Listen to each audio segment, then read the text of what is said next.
Entonces, damos inicio a la actividad académica del día. Para empezar, se trata de una paciente de 8 años, procedente de Cúcuta, que, bueno, producto de una madre G3, P2, C1, que nació, al nacer pesó 3.505 gramos, una adecuada adaptación neonatal, sin antecedentes perinatales de importancia. Como antecedentes patológicos es asmática, no venía recibiendo manejo y pues su última crisis fue en enero del 2024. Tenía un adecuado desarrollo psicomotor. Entonces, en cuanto a la enfermedad actual, bueno, la niña venía en seguimiento de manera ambulatoria, tenía un cuadro hemático con eosinofilia, una leucocitosis y una eosinofilia importante, y asociado a eso había perdido peso en las últimas 2 semanas, había perdido 3 kilos, y venía pues, recibiendo el manejo con suplemento alimentario, pero pues estaba con pérdida de peso. Niega historia de fiebre, de fatiga o astenia ni sangrados. Estos fueron los laboratorios que se le realizaron de forma ambulatoria. Tenía una leucocitosis que cada vez pues, venía ascendiendo y los eosinófilos permanecían elevados. Entonces, pues, de consulta externa redirigieron a urgencias, en donde se le hicieron estos exámenes, una radiografía de tórax que reportan como normal el sitio de procedencia, una eco de abdomen normal y unas inmunoglobulinas normales.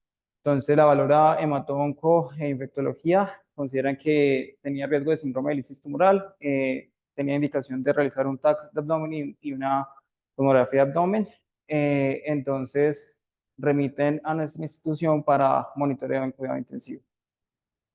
Valora el servicio de HOPE, ajusta el manejo de los líquidos, indica un ciclo de albendazol con tinidazol, valoración por oftalmología, neumología pediátrica, y realizar estudios de extensión para el estudio de la hipereosinofilia, un ecocardiograma y los que ya estaban previamente indicados desde el sitio de remisión, el estudio de médula ósea y estudios de sangre en el contexto de un paciente con eosinofilia.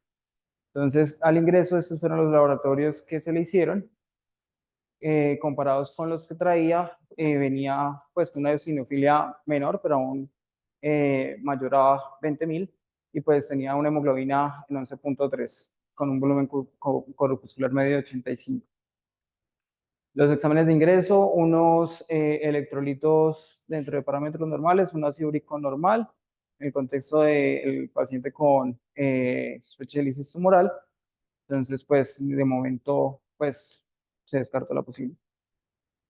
Esta fue la radiografía de tórax al ingreso a la UCI. No sé si alguien quiera mencionar respecto a la radiografía.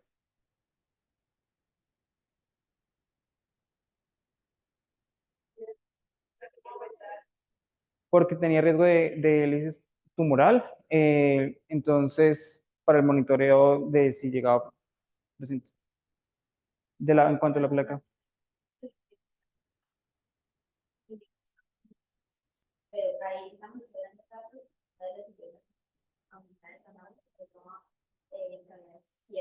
Uh-huh. No sé si por la rotación, pero se ve como un ensanchamiento ahí del tronco de la pulmonar. Ok, sí. Sí, Sí, exactamente.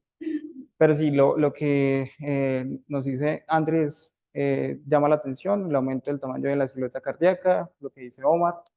Y bueno, ahí de pronto por la luz, aunque no se ve también tampoco son filtrados, opacidades ni alveolares ni intersticiales. Se le hizo un TAC de abdomen simple contrastado que fue normal y se le hizo un TAC de tórax que, gracias Katy, que estas fueron las imágenes. El reporte formal por radiología era que era una tomografía en el cual se apreciaba un patrón de vidrio esmerilado en ambos campos pulmonares.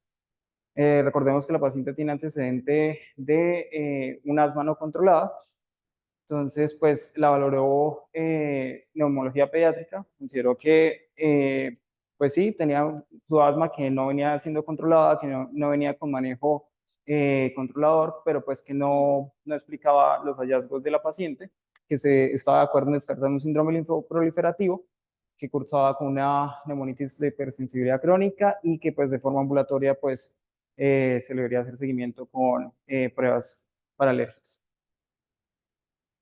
Se le pidió valoración por oftalmología en el contexto de la hipereosinofilia. Recordar que esto nos puede generar una vasculitis, puede generar corrioretinitis o uveitis, entonces por eso se le pide valoración por oftalmo.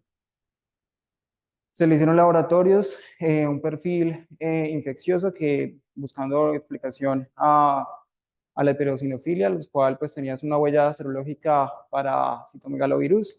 Se le pidió vitamina B12 que era mayor a 2000, la triptasa que es una enzima proteasa que estaba en los gránulos de los mastocitos, estaba elevada, estaba en 21.8 y una CPK dentro de parámetros normales.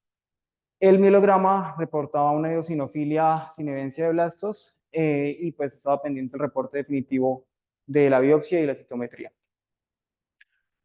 La valoró cardiología, que pues encontró una paciente asintomática, estaba sin dolor, torácico, sin palpaciones o episodios sincopales. Sin embargo, el examen físico sí estaba taquicárdica, le encontró un soplo grado 1 de 6 y las troponinas, encontró una troponina inicial en 105, posteriormente pues disminuyó, pero también el dímero D estaba elevado y el ecocardiograma tenía una miocardiopatía dilatada con un ventrículo izquierdo dilatado, una FEDI del 46%, llamaba la atención la forma esférica y pues se evidenciaba a nivel intracavitario un trombo no móvil y pues que la aurícula izquierda estaba severamente dilatada. Entonces se consideró una posible miocarditis eosinofílica.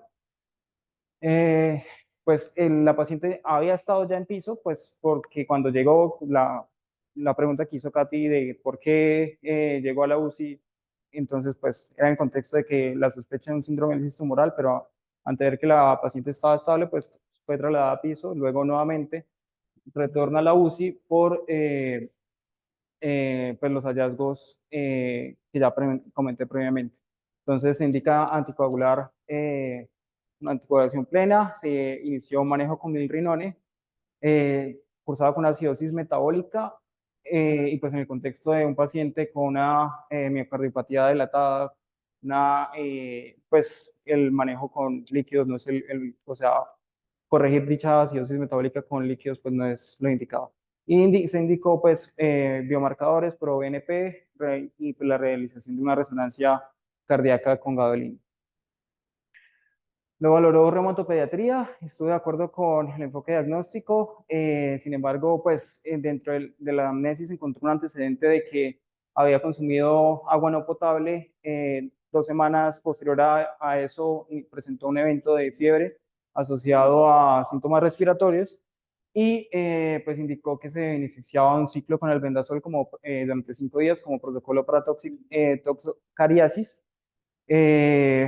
La paciente recibió el manejo, posteriormente pues el reporte fue negativo para el parásito.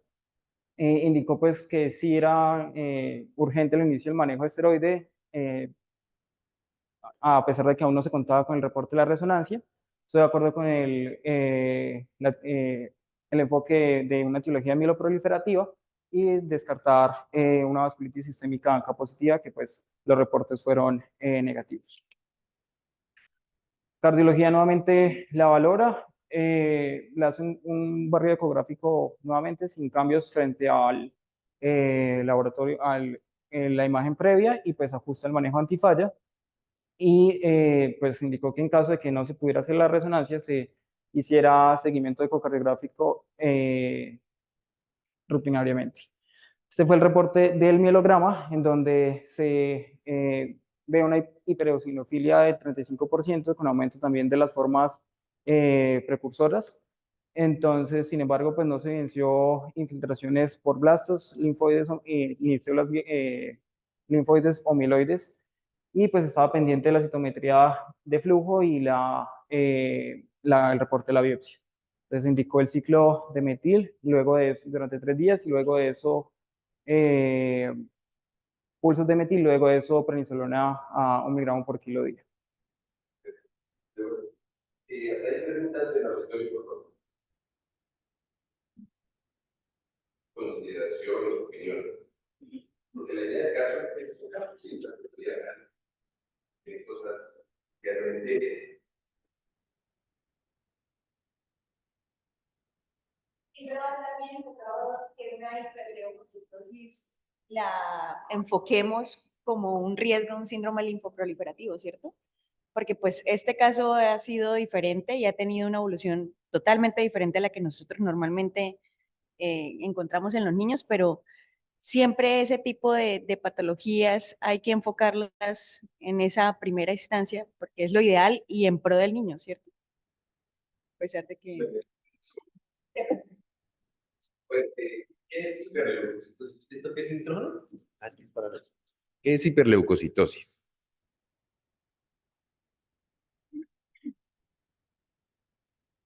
Hiperleucocitosis. Bueno, hiperleucocitosis se ¿Qué define es? por encima de 20.000, ya es un punto importante. ¿Alguien tiene otro número? ¿Otro? 100.000. ¿Sí? Entonces tú me hablas de hiperleucocitosis y estrictamente esta niña no tenía 100.000 leucocitos, ¿de acuerdo? Y entonces hablamos más bien de algo que se llama reacción leucemoide, ¿sí? Es bueno tener eso claro, para que no, por si alguien nos pregunta, pero no está mal que uno en urgencias diga, bueno, la niña de la hiperleucocitosis, si tiene 99.999 leucocitos, no está mal, ¿de acuerdo? Bien. Sí, siempre hay que pensar en lo más grave. En este caso, una leucemia, ¿sí? Porque cuando decimos síndrome linfoproliferativo o decimos síndrome mieloproliferativo, estamos hablando de unas enfermedades muy específicas. Eso cada uno les queda de tarea que revisen cuáles son los síndromes linfoproliferativos y cuáles son los síndromes mieloproliferativos. Pero en este caso lo que nos preocuparía es que la niña tuviese una leucemia. Y entonces, si tiene muchos leucocitos, sí está bien pensar en orientar en un riesgo de lisis tumoral. ¿Sí? Que fue lo que tú dijiste. ¿Cómo piensan ustedes que se orientó ese riesgo de lisis tumoral en la niña? ¿Bien, mal? ¿Se pudo hacer mejor? Sí, pudo haber sido mejor.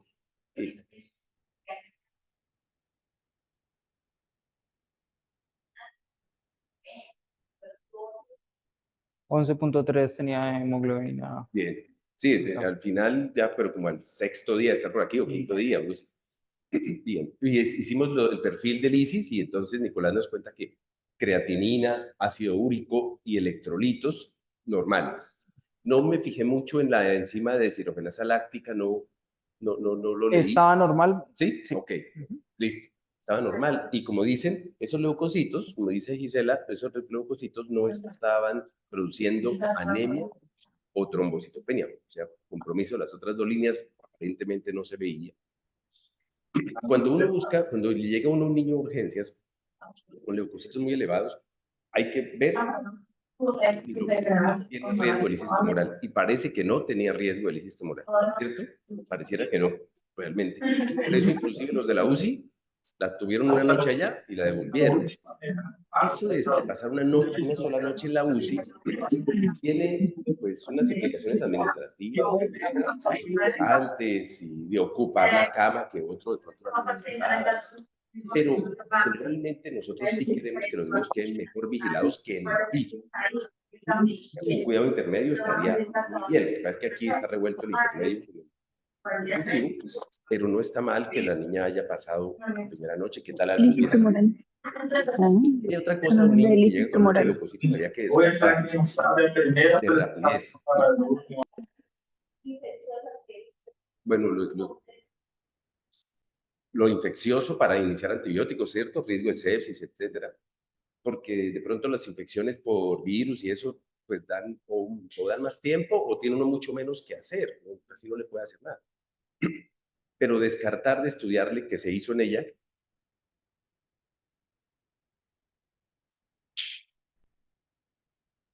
Sí, yo sé que ustedes todos lo han visto y lo han hecho. Llega a urgencias, tienen los cositos altos, el cuadro mático, tal, la química, ¿y qué más le hacemos? ¿Qué más le pedimos?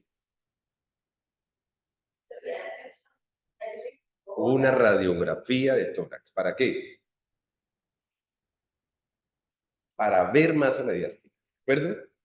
Entonces, ahorita vimos la radiografía y todo, que estaba, pero lo que yo quería rápidamente era ver que no tuviese masa mediastinal. Entonces, algo rápido e importantísimo. Y listo, no tiene masa mediastinal. Y también pedimos generalmente una ecografía abdominal para ver que no haya masas abdominales o visceromegalias importantes. En la radiografía que mostró Nicolás, ustedes tenían que haber visto que se notaba es hepatomegalia, un hígado grande, bien grande en la radiografía.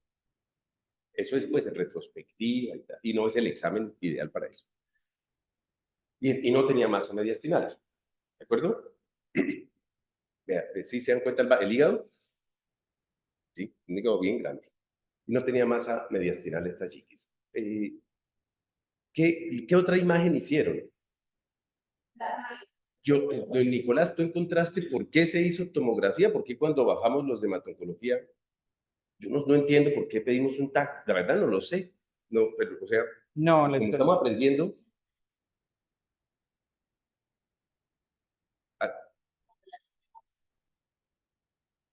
un TAC para el asma no lo veo.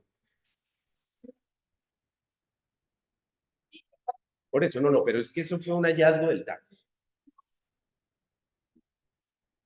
No sé por qué se le pidió una tomografía. Y en cambio, yo quiero que sepamos que el empleo de medios de contraste en niños que tienen riesgo de lisis tumoral es algo a tener bastante en consideración en el balance riesgo-beneficio. Entonces, no sé exactamente por qué pedimos esa tomografía. No lo sé, porque no hace parte de lo que... En cambio, que lo vea oftalmo sí está bien, que lo vea cardio está bien, que lo vea infecto está bien, reumatología, porque hay enfermedades reumatológicas que debutan con los...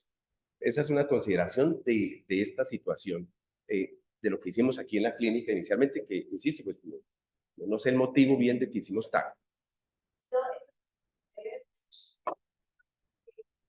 Bueno, también les digo a ustedes, yo haría todo lo posible para irradiarme lo menos posible, yo mismo o los míos, ¿sí? Lo menos posible de una irradiación. Entonces, es de verdad tener en cuenta, y a veces hay tomografías que hay que hacerlas bajo anestesia general, y eso implica otro riesgo para nuestros pacientes menores, ¿no? Y por último, quería comentar que, según lo que nos menciona Nicolás, no sabemos en dónde o cómo fue, pero le hicieron durante como 3 o 6 días seguidos, antes de llegar a la clínica, cuadros hemáticos por consulta externa. Sí, fue por consulta externa. Y ya en el primer cuadro hemático tenía 60,000 leucocitos. Yo no quiero que ustedes se embolaten con una niña en la casa con 60,000 leucocitos. Es lo mejor de una vez de inmediato pasar la urgencias. ¿Ok? Eso me parece que no, pues, que era innecesario esa, mire, 67,000 el 14, luego la citaron el 17 y luego el 20. Pues, sí, lo mandan para la casa. sí, yo hubiese pensado no sé, no sé exactamente, no hubiese sido la mejor decisión. Y de pronto, si algo gravísimo le hubiese pasado a esa niña el día 20, pues de para atrás dicen, oiga, pero ya habían visto algo grave, podría tener inclusive hasta problemas. Entonces, sí, cuando ustedes revisen un caso clínico, no se limiten a escuchar a Nicolás y pasar ahí, sino que de verdad uno pregunta, oiga, ¿por qué le hicieron? ¿Sí? ¿Qué le pidieron? Y a veces no tenemos una respuesta, no queda toda registrada la historia, eso también es importante. Y la idea del caso, que es distinto de la mera revisión de tema, la idea del caso es aprender un caso de la vida real, especialmente de los aciertos y de los desaciertos de otras personas o de otros momentos, o de nosotros mismos, ¿no? Para aprender de eso. Siga, por favor.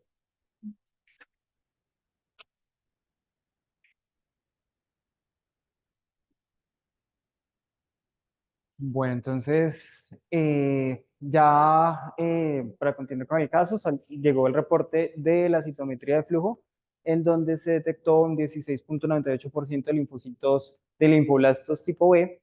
En rojo están los marcadores para, para una LLA con precursores B, y en negro pues están los marcadores para los precursores T, CD13, CD33 y MPO serían para las mieloproliferativas. Entonces se consideró que pues, la paciente estaba cursando con una leucemia linfoide aguda de precursores B. Se indicó el inicio del manejo con allopurinol, se ajustó la prednisolona a metro cuadrado, y se indicó que pues, debía continuar con anticoagulación con heparina de bajo peso molecular. Fue llevado a junta médica, en donde se consideró que pues, debía recibir quimioterapia basada en el protocolo ALIC 2009, con una fase esteroidea del 50% por el lado del riesgo de lisis tumoral, y se debía mantener una anticoagulación plena. Recordemos que tenía un trombo intercavitario no móvil y que pues tenía una dilatación, una cardiopatía dilatada con una FE del 45%. Se indicó que se debe hacer ecocardiograma y biomarcadores previos de cada ciclo de quimioterapia, y realizar cardioprotección con dexrazoxane, dado que pues las antraciclinas, que es uno de los medicamentos que incluye la quimioterapia, también genera depresión de la fracción de eyección ventricular y hipertrofia y posterior dilatación miocárdica. Y pues se indicó que por el momento no se debería hacer estudio perdón, que se debe hacer estudio para trombofilias. Al final no se logró realizar la resonancia cardíaca con miras de hacer un diagnóstico etiológico de una miocarditis dilatada, y pues también seguimiento, dado que pues no se encontró disponibilidad de el recurso en la ciudad. Entonces, para hacer la revisión de eosinofilia e hipereosinofilia, entonces primero recordemos qué es el eosinófilo. El eosinófilo es una célula de un leucocito que hace parte de los polimorfonucleados, con un núcleo bilobulado, un citoplasma granular, que tiene un tamaño de 8 a 15 micras. Su vida media es de 48 a 72 horas. Su función va a ser con organismos no fagocitables, tener una función citotóxica, entre ellos los parásitos, que también actúa sobre algunos virus. El recuento pues, normal en sangre va a ser pues, menor a 500, que representa más o menos un 3% de los leucos en sangre, y su principal localización va a ser en las mucosas, en el aparato respiratorio, genitourinario y gastrointestinal, excepto en el esófago. Y pues esta básicamente es la diferenciación de los eosinófilos. Entonces, en la médula ósea, la célula progenitora, entonces la interleuquina 5, que es el principal diferenciador de los eosinófilos, va a ser el proceso de rodación a nivel del endotelio.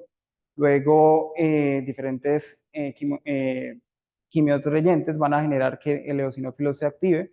Entonces va a estar la interleuquina 5, va a estar el factor estimulante de los granulocitos y los mastocitos.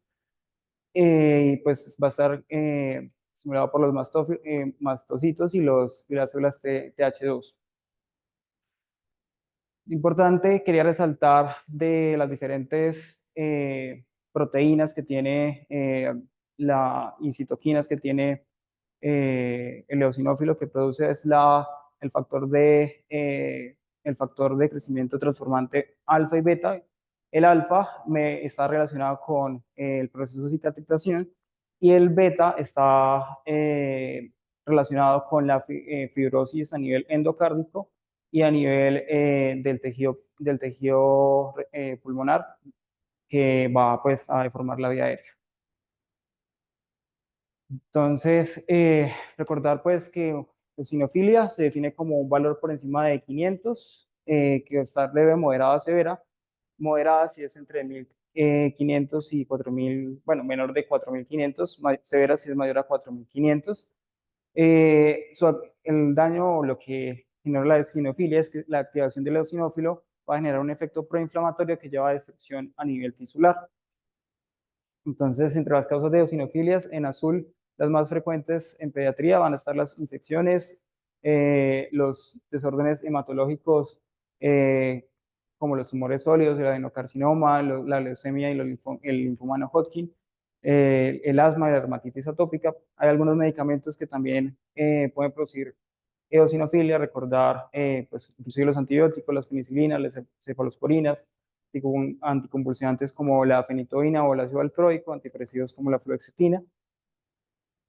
Entonces, pues, y esto sería como las causas más frecuentes pues, reportadas de eosinofilia. Para eso, pues, traje este artículo de Journal of Pediatrics del 2023, en donde buscaron, pues, establecer cuál era la causa más frecuente de eosinofilia. Se realizó en el hospital en el Texas Children's Hospital de 1 de enero del 2011 al 31 de diciembre del 2019, en donde se encontraron 771 pacientes y la principal causa fue la causa alérgica.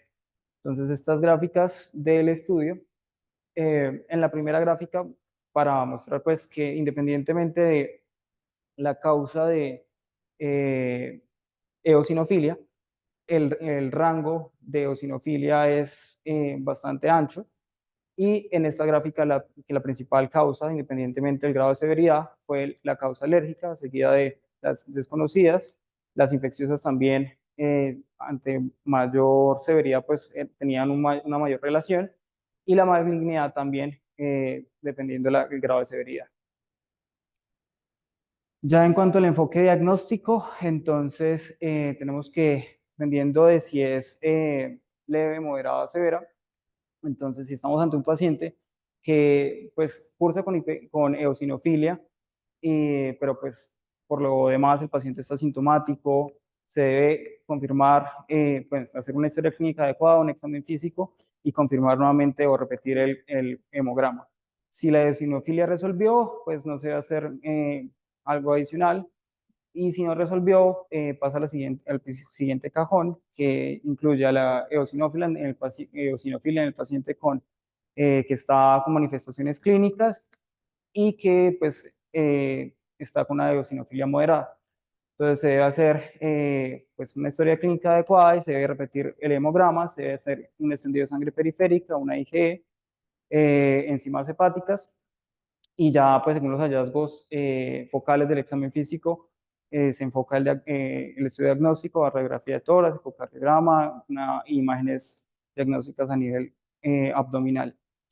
Si la eosinofilia resolvió, ya pues no hay que hacer nada adicional, y si no, se deben buscar otras causas. Entonces se debe enfocar si es por causas de alergia, se debe buscar asma, atopia, eczemas.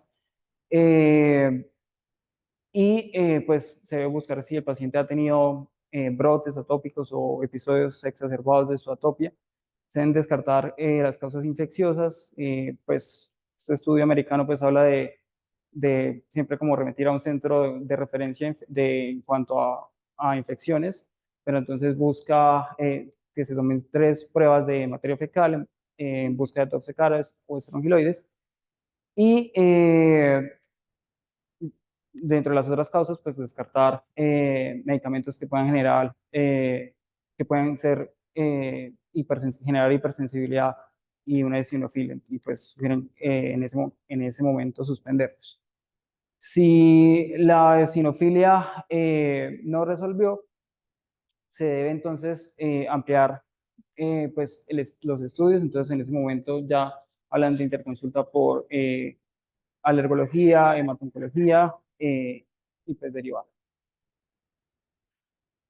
Ya pues este algoritmo, solo pues bueno, acá realmente nuevamente incluye lo que ya venía comentando previamente sobre el enfoque diagnóstico de la eosinofilia según los hallazgos a nivel cardíaco, gastrointestinal, pulmonar o renal. Y pues ya los estudios más especializados, si hay compromiso cardíaco, como el de nuestra paciente, o pulmonar, o pues si hay compromiso hematológico, pues bueno, se va a hacer estudio de la médula ósea. Continuar, entonces, hablamos de los síndromes hipereosinofílicos como un grupo heterogéneo de trastornos que pueden causar eosinofilia. Esta definición ha cambiado con el tiempo y actualmente se denomina cuando es mayor a 1500, documentado en 2 ocasiones en un intervalo de 4 semanas.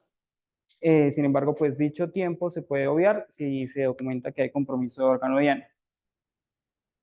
Entonces, ya se define como hipereosinofilia tisular cuando corresponde más de los eosinófilos, corresponden más del 20% de todas las células nucleadas en la médula ósea, si existe una infiltración tisular y si hay un depósito marcado de los granos de los eosinófilos con o sin infiltración de la médula ósea. De las causas de los síndromes hipereosinofílicos hay pues tanto primarias como secundarias.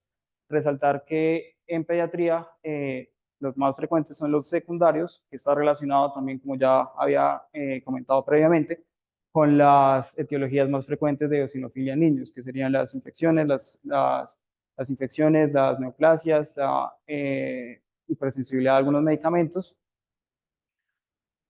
Y este sería el algoritmo diagnóstico propuesto para el síndrome hipereosinofílico. Entonces, en caso de una eosinofilia moderada severa con o manifestaciones, se debe confirmar.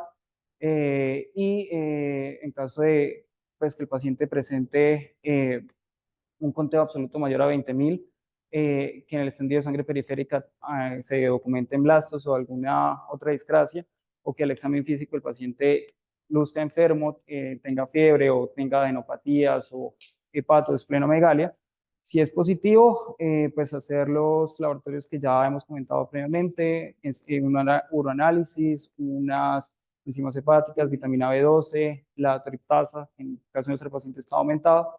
Si es negativo, pues se considera que no es negativo para estudio de malignidad, pues se hace ya el estudio para causas infecciosas.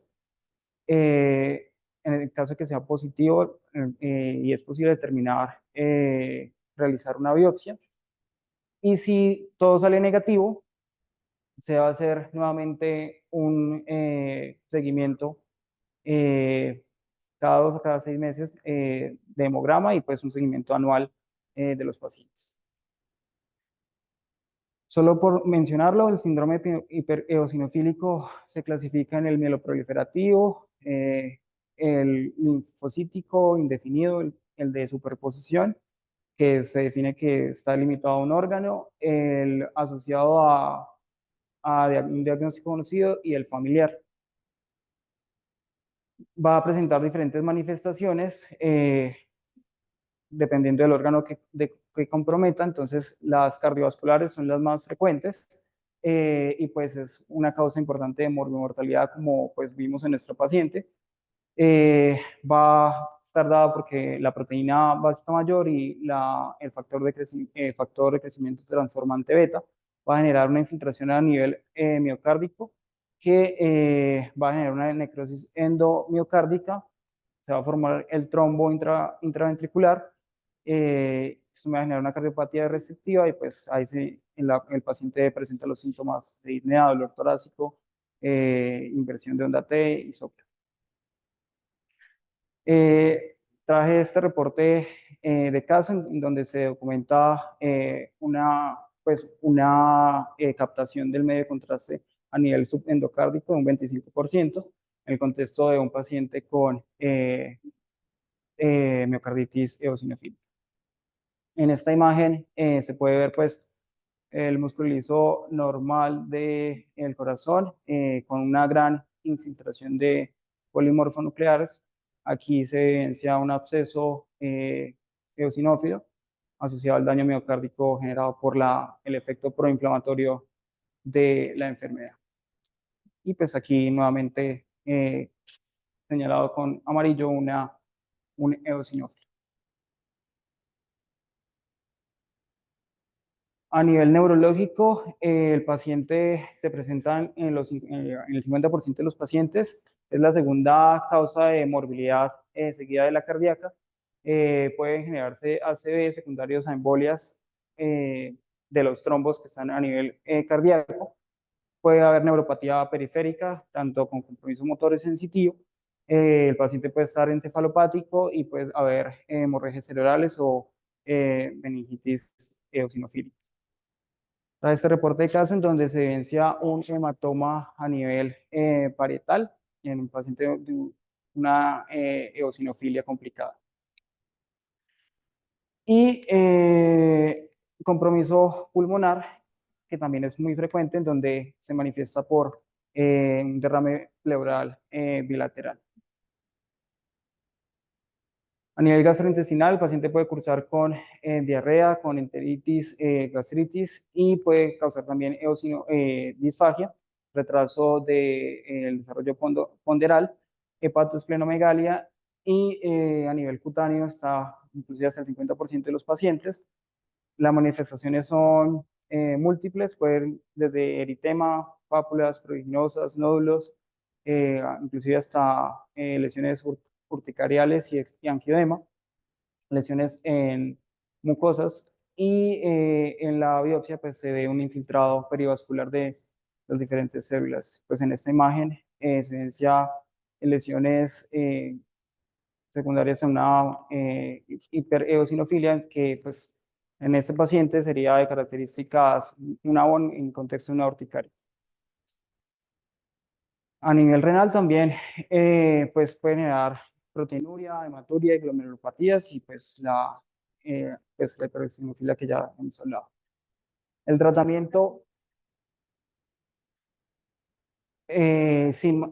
para el manejo de estas lesiones urticariformes se ha manejado el interferón gamma, pero pues sí son lesiones que se mantienen.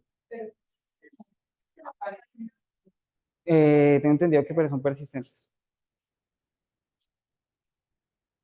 Y ya el manejo del síndrome hipereosinofílico va a depender del grado de severidad y compromiso de el órgano llana.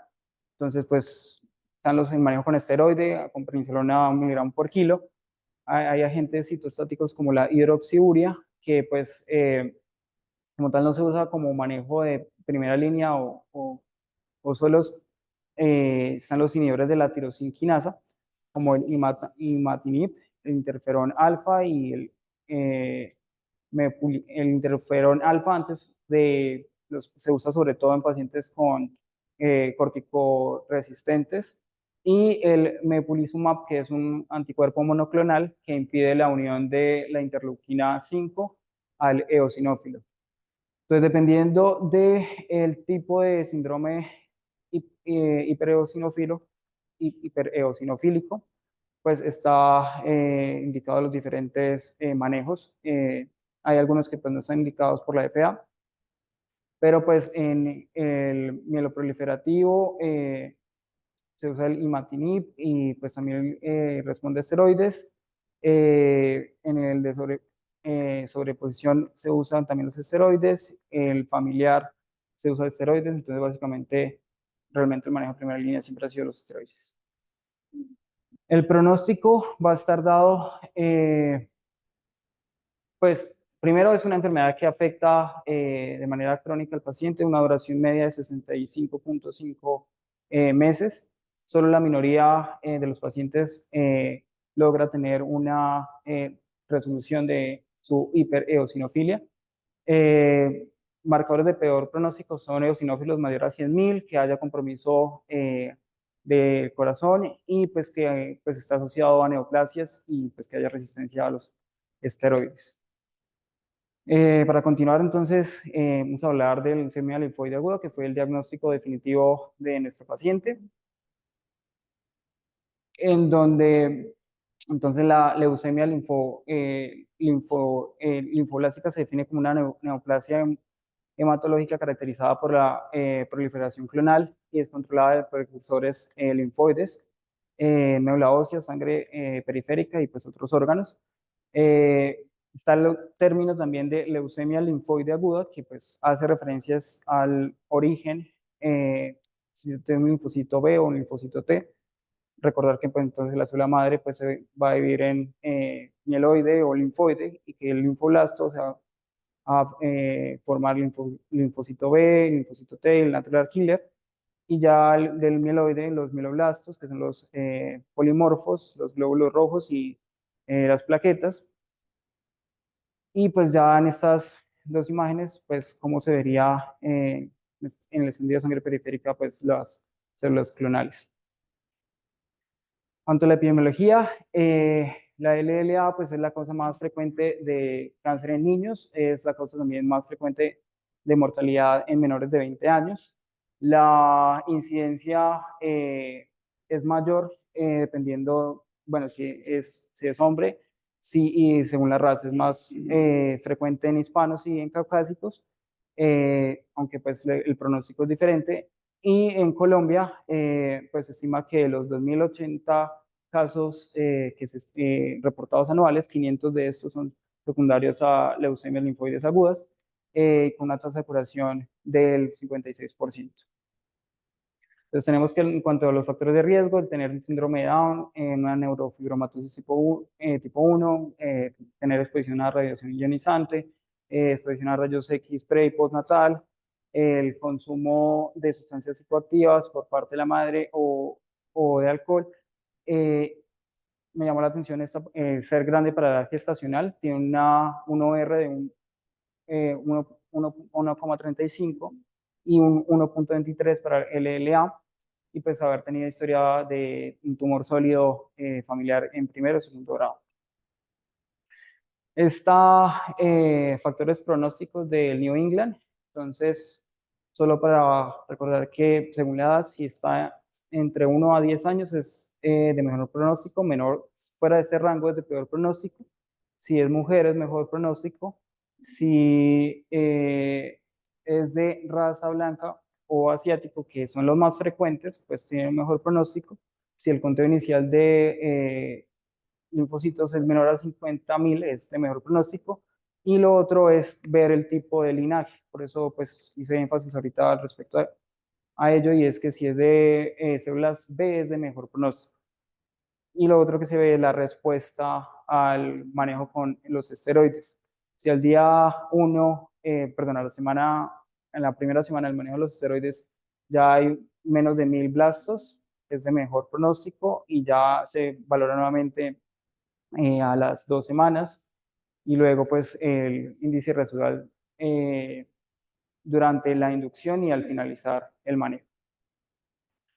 Esta tabla pues es de la guía práctica colombiana, en donde lo valoran según el riesgo del paciente, incluye pues varios de los datos que comenté, y eso tiene que o influye también en el manejo que voy a comentar ya próximamente. Entonces, en las manifestaciones clínicas, el paciente va a tener tanto manifestaciones a nivel cuando hay compromiso medular y extramedular.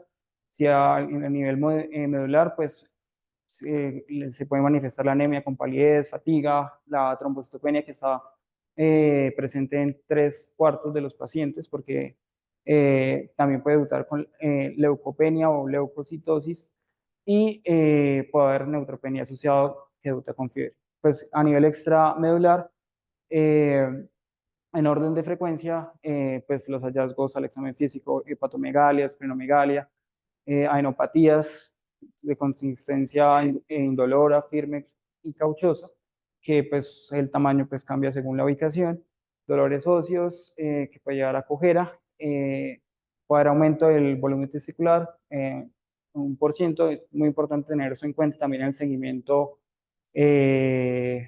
posterior al manejo, que en los pacientes con antecedente de LLA se le debe hacer siempre se deben examinar los testículos y ver pues aumento del tamaño. También puede haber compromiso del sistema nervioso central, y se puede presentar con masa mediastínica. Entonces, en cuanto a los laboratorios iniciales, lo que ya hemos venido comentando previamente, el hemograma, el sentido de sangre periférica, función hepática, electrolitos, LDH, ácido úrico, pruebas de coagulación, un perfil infeccioso y pues imágenes iniciales como la de ecoabdomen y la radiografía de tórax. Este algoritmo de la Asociación Española de Pediatría, en donde pues en caso de que el paciente presente manifestaciones medulares o extramedulares de sugestivas de una LA, pues indican en realizar un hemograma con frotis de sangre periférica.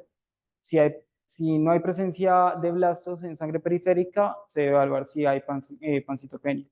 Si hay pancitopenia severa, se debe hacer aspirado de médula ósea y si no, se debe descartar causas infecciosas, el síndrome eosinofílicos, como ya comenté previamente, y pues otros tumores que puedan explicar pues las causas, las manifestaciones clínicas. Y si hay blastos, se debe hacer aspirado de médula ósea y pues si ya es un más del 25%, se clasifica la leucemia, el estadio del mismo. Ya en cuanto al manejo, hay, se debe pues hacer un manejo tanto a nivel hematológico como sistémico y pues hay diferentes protocolos. Está el protocolo alemán, que es el que se usó en esta paciente, también está el protocolo americano, el italiano y también protocolos japoneses, en donde básicamente consiste en una fase de inducción, en una fase de profilaxis, en donde se puede incluir radioterapia. Hoy día la tendencia es que no se use radioterapia solo en pacientes seleccionados, una fase de intensificación o conciliación, una fase de continuación o mantenimiento y por último, o pues también en algunos casos se contempla el uso de trasplantes de células progenitoras. Traje este algoritmo de la guía para pacientes de leucemia linfoblástica de los españoles, porque pues resume de una manera muy concreta como en qué consiste cada una de las fases. La fase de inducción va de 4 a 6 semanas, se usan diferentes medicamentos, el objetivo es lograr la remisión. La fase de consolidación e intensificación es de 4 a 6 meses. En este caso, pues se puede usar, se puede considerar el uso de trasplante de células hematopoyéticas en los pacientes con alto riesgo. Se va a dar continuación a terapia intratecal. Y la fase de mantenimiento, que en caso de la pediátrica es de 2 a 3 años.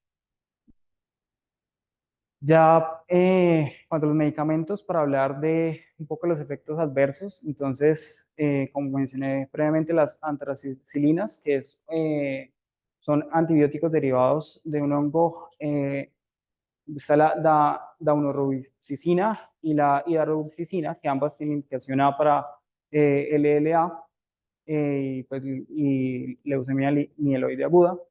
Entre sus efectos adversos va a estar la cardiotoxicidad, como mencioné, pues va a generar falla cardíaca y depresión de la fracción ventricular, que nuestra paciente per se ya presentaba cambios a nivel cardíaco. También pues va a generar alopecia, mucositis y el nadir de la leucopenia se va dado al día 10 y el día 15.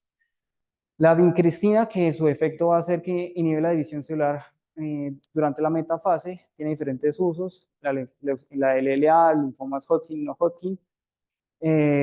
Sus efectos adversos va a estar dado la neurotoxicidad periférica y el compromiso de pares craneales.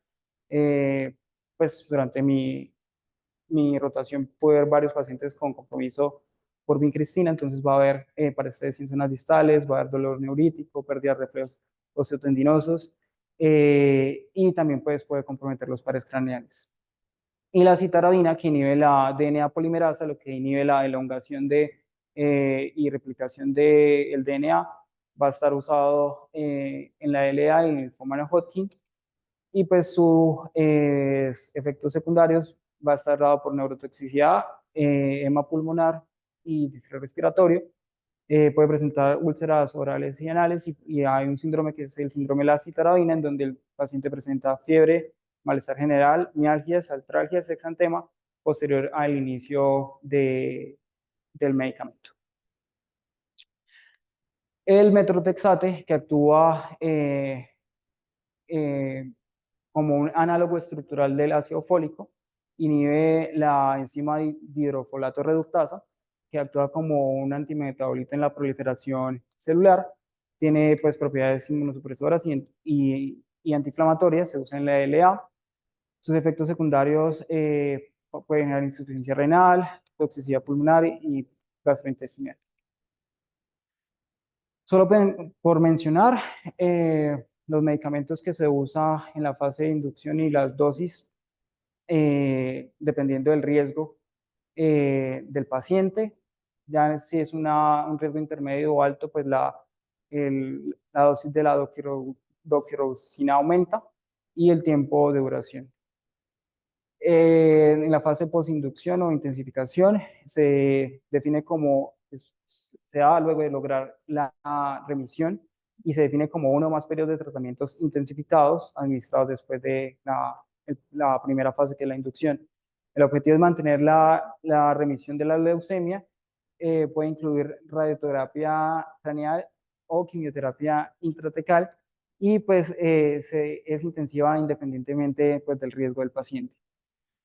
Entonces, si el riesgo es bajo o alto, entonces si es bajo solo es una intensificación, si es alto es una o más intensificaciones. Estos serían los medicamentos que se emplea en ese momento y pues también incluye si es un riesgo bajo metrotexate, si es de linaje T, la dosis del metrotexate es mayor y en caso de que esté usando niveles de dosis de 5 gramos por metro cuadrado, se va a hacer medir niveles séricos de metrotexate.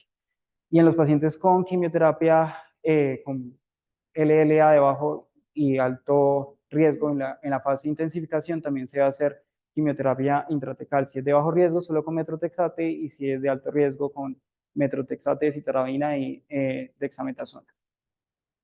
Y ya la fase de mantenimiento se hace con mercaptopurina y metrotexate, y pues se va a hacer reajuste de la dosis en base a los niveles del recuento de los leucocitos.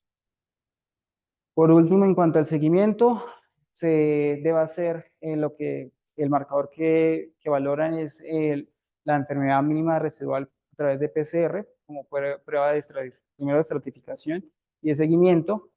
Y pues en caso de que no se logre, que no se disponga de PCR, también se puede hacer seguimiento a partir de la citometría de flujo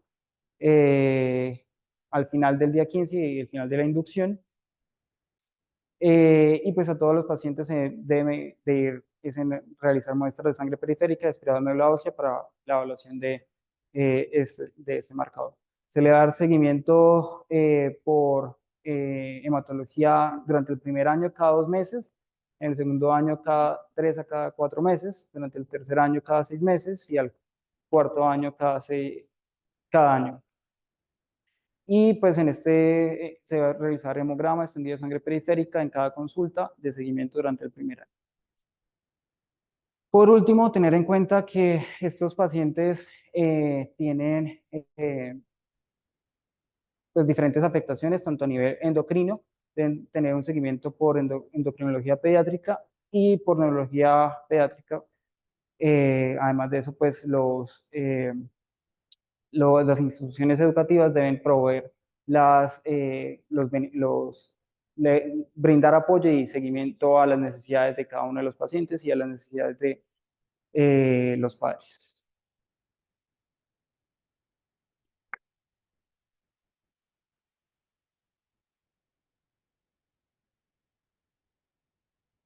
Años, preguntas, de la revisión de temas, políticas, sugerencias para la clase. Yo tengo una pregunta, Nico. Es que se insistió bastante como en el tema de la resonancia.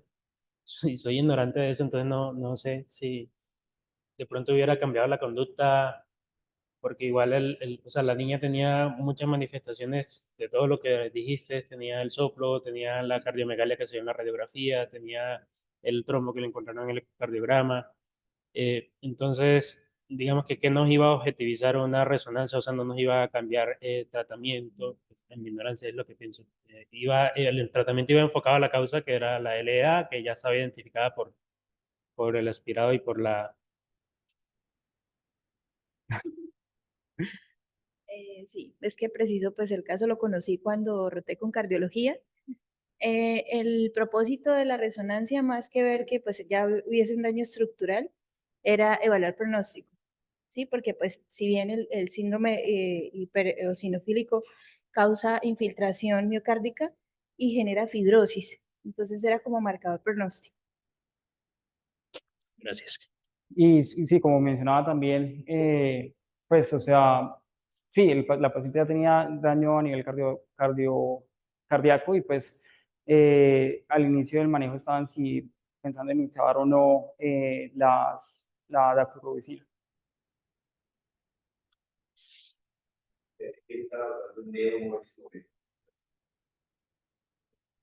por neumo.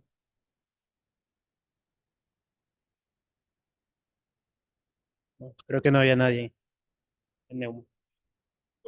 Creo que no había nadie en Neumo.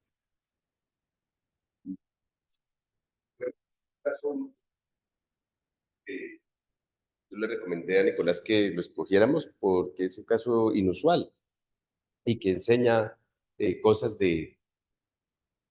especialmente que nos enseña mucha humildad de ese caso. La niña está muy bien, por cierto, eh, que también hace parte del caso, Nicolás, averiguar el actualmente, la paciente, porque como es una paciente real y que de pronto muchos conocimos, y le pone un tinte interesante también a tu exposición. Actualmente la niña está hospitalizada en el OMI en Bogotá, ya hace un poco, casi 2 meses se trasplantó por una de las cosas que mencionó Nicolás en las últimas diapositivas, que son la medición de la enfermedad mínima residual. Se encontró un repunte de la enfermedad mínima residual y eso, mira que el punto número 3, realizar enfermedad mínima residual o medición de la enfermedad como predictor de recaída. Entonces se hizo eso y se encontró positiva la enfermedad mínima residual y antes de que recaiga, ya sabemos que va a recaer, entonces se hace un trasplante de médula ósea antes de recaída.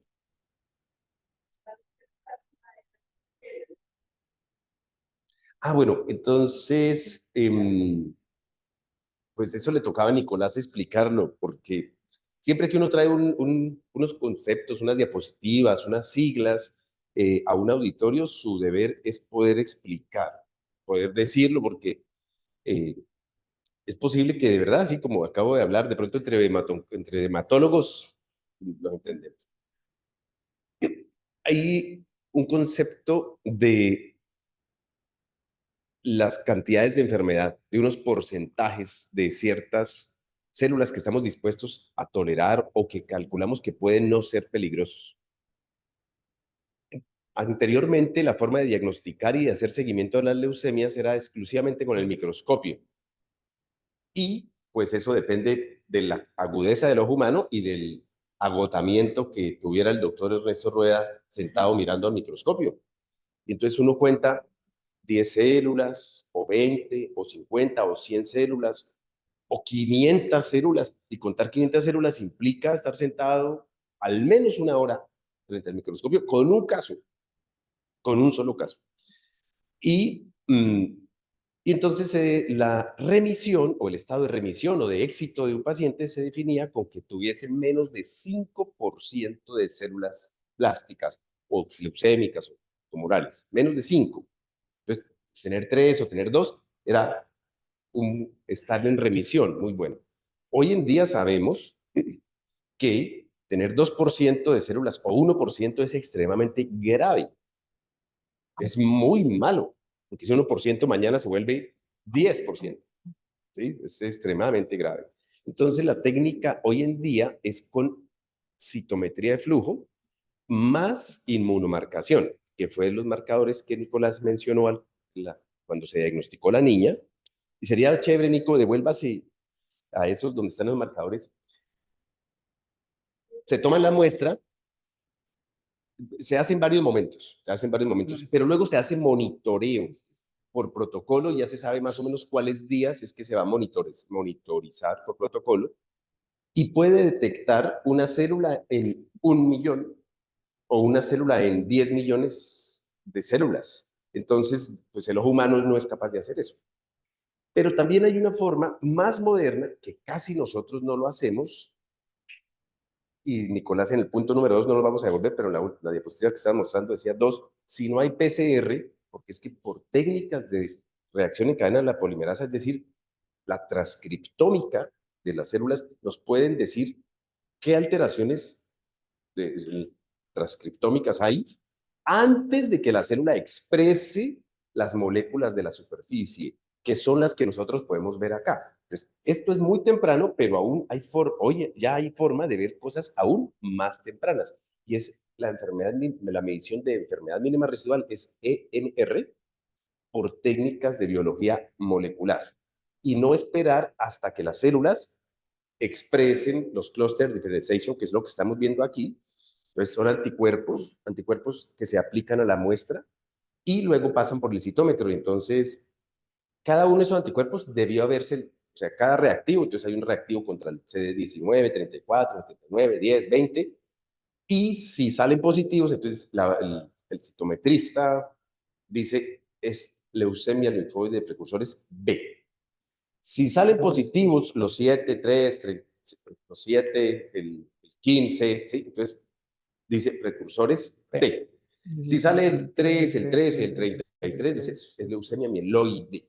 Entonces, con base en esto es que puede ver. Y pueden ver células con un porcentaje, digamos, mucho más pequeño de lo que el ojo humano ve, y entonces a eso ya comenzamos a hablar de la enfermedad mínima residual o enfermedad mínima o residual medible, ¿sí? Medible, que se puede medir pues con las técnicas que hay hoy, que cada día seguramente van a ser más, pues, más sensibles, más sofisticadas. Pero entonces lo hacemos por citometría de flujo, por protocolo, medimos la enfermedad mínima residual y decimos EMR positiva, EMR negativa. ¿Y positiva en cuánto? En 0.02, 0.1, 0.03. Con algunos de ustedes hemos hecho el ejercicio de decir, tiene 0.01. O sea, es un súper nada.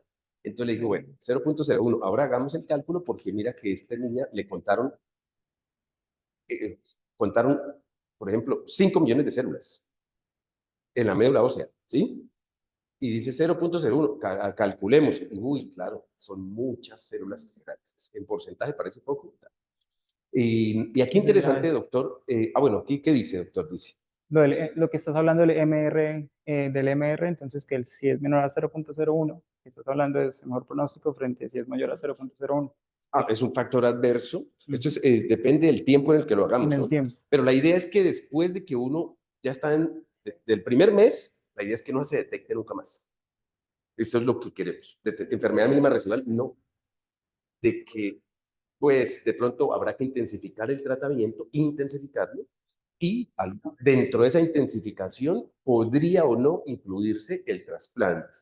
Depende de las condiciones del paciente y de si tiene donante o no tiene donante, por ejemplo. Entonces, la intensificación puede incluir el trasplante, ¿sí? Pues eso puede hacer parte de la intensificación. Y doctor, devuélvase unas diapositivas que quiero, donde estaba justo la anterior, donde estaba la citometría. No, las muestras, anteriormente sí teníamos que enviar eso a Bogotá y había muchos factores preanalíticos que dañaban las muestras y pues era muy malo porque, o sea, estas células tienen que llegar íntegras para que se puedan analizar. Si se rompen por el camino, pues no se puede analizar. Y la anterior, ¿no? Ahí. Actualmente lo hace el diagnóstico, el seguimiento, o esto se hace en el laboratorio de Higuera Escalante, que queda en Fosuná. Los otros que hacen también es en el sótano 3 del Hospital Internacional de Colombia, que lo hace el laboratorio de patología de Higuera Escalante, y también lo hace el hemocentro del Hospital Universitario de Santander. Digamos, lo que se requiere es tener los reactivos. Eso es como la cuestión. Y una persona que sepa interpretar todo eso. Bueno, fíjense que aquí el mielograma, en el análisis, dice médula ósea con hematopoiesis de las 3 líneas. Esto es lo que yo veo al microscopio. Y dice, no sé qué, y dice claramente, no hay infiltración por blastos, ni linfoides, ni mieloides.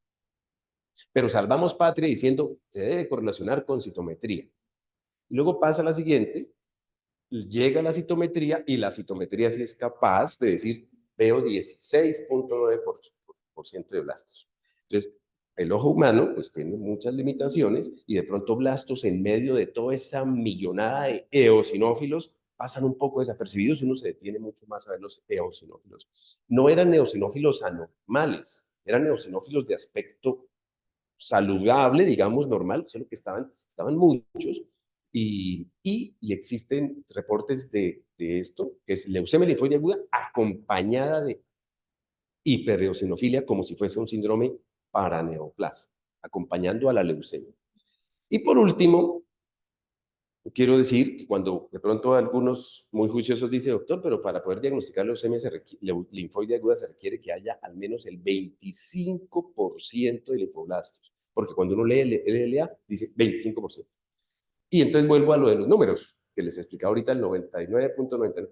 Entonces, bueno, tiene 16.9, no tiene 25% de linfoblastos, pero tiene 70.000 leucocitos, trombos intracardíacos, ¿sí? Compromiso respiratorio, o sea, ¿qué vamos a esperar? Toca darle tratamiento, ¿ok?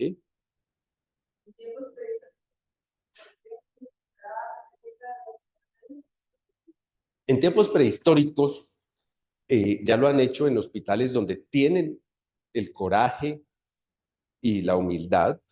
Eso no, en Colombia no, en otros países han podido revisar las muestras anteriores y se dan cuenta que estábamos errados en muchas cosas. Decir, este paciente tuvo leucemia y no tenía leucemia y le dieron todo el tratamiento con la leucemia y tenía una mononucleosis.